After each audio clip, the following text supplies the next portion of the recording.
Chris Aquino, may bagong problema sa dugo at minor damage sa baga.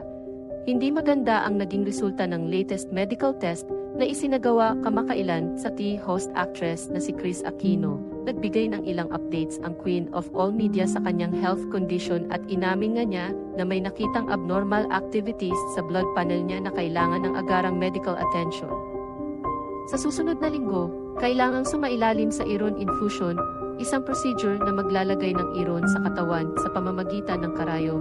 Bukod sa pagkakaroon ng multiple autoimmune diseases, kailangan din ngayong pagtuunan ng pansin ni Chris ang kanyang Churg-Strauss syndrome na tinatawag ding eosinophilic granulomatosis with polyangiitis o IgPA.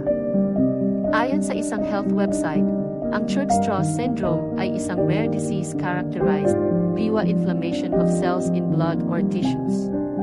Ang ilang symptoms na naranasan ni Chris ay ang pagtaas ng heart rate, madalas na